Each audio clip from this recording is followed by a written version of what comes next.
guys, welcome back to my channel. If you are new here, welcome. I am Ashley. I'm a homeschooling mom with 8 kiddos. Our oldest is a freshman, and we go all the way down to about 7.5 months. I wanted to do a video today on my current 6th grader. I have not done a middle school video actually in a while, and I kind of want to get back in that also. I've been doing a lot of high school videos just because there's a lot to say about the high school years and a lot more things that you need to kind of be aware of as you approach the graduation day. But I wanted to go over a curriculum piece that we started this year. It is the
to use something different and jump into something as 6th grade. I was kind of hesitant to do that, but it has really been a game changer as far as not as much.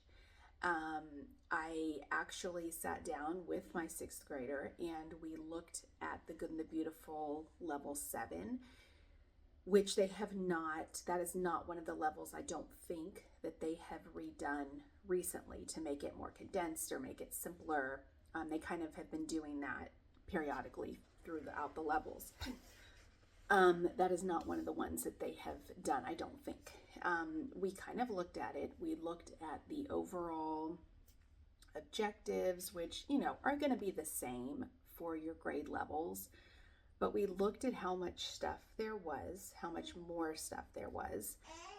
And we looked at just the simplicity versus the simplicity of masterbooks. And we decided, I think we are going to stick with masterbooks. And I don't know if that'll stay the same. I think they just came out with a level 9 or 9th grade curriculum piece. And for now, though, it has really worked well. She likes to do everything in the curriculum. She doesn't really like to skip around. And so being that the Good and the Beautiful has a lot of stuff that you can skip if you feel so inclined to, depending on how much you want to do on that particular area. If you want to, you know, if you're learning about, I don't know, I'm just saying verbs, you know, for the younger grades, if you're learning about verbs and you have, you know, your exercises and your practice stuff, and then you have like a game to go with it, and then you have video to watch, and then you have all this, that's good. I think it works well with one of my other kids. Her not so much, because she's not okay with really skipping things around because she feels like it's going to be, you know, like a gap. And so doing that kind of puts a little bit of stress and pressure on her. And so I try to not do that. But at the same time, I tell her you can skip if you don't have to do all 20 problems if you understand, like, you know, for math. You don't have to do all of these problems. If you understand what you're doing, do half of them and move along. And the same thing goes for language arts. And I think that with the Good and the Beautiful, there's just a lot.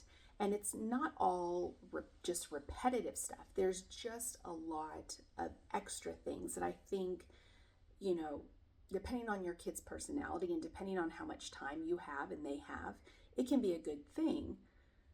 But at the same time, if your kid's trying to get through this curriculum and just, learn what they need to do without the extra fluff, it might not be the best curriculum for you. So with that being said, we decided that for 7th grade, we are going to stick with Masterbooks.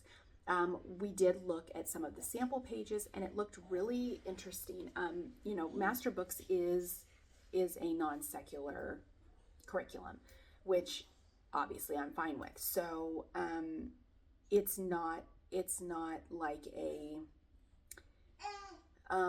what's the word I'm looking for? Literature based necessarily. There are some curriculums that for language arts, he's waking up. For language arts, there are some that are just too literature based, and that wasn't really what I've been going for since I started homeschooling. I don't reading is great and they love reading, but I don't want their whole entire curriculum to be based on a piece of literature or 2 pieces of literature. I want it to be more, let's learn the grammar part, even though I hate that. Let's learn the grammar part. Let's learn what we need to learn for your level and not be so literature based. And so the level 7 does have a lot of stuff. The 6th grade had, I believe it was the 10-minute Bible or something that went along with stories or something that went along with that she reads in correlation with the lessons. And this level 7 looks like it has quite a bit of that, but it uses a different book, and maybe studying more of the Old Testament and the New Testament separately. And she really enjoys that kind of stuff. She really enjoys, Bible readings and Bible teachings and things like that. And so I have no issues with her enjoying that. And so I think that'll be a good plus for her. And The Good and the Beautiful does obviously have a lot of stuff in it for, religious connotations and things like that. But I think that maybe this is just more along the line of what she needs. And so I'm kind of glad that we checked that box. We have not ordered it yet, but that is what we will be using and what we will be ordering. And, there is, as in any language arts curriculum, you're going to have some writing mixed in. It's a little bit more writing, mixed in this coming year for 7th grade, which I want, because you want them to obviously learn that skill also.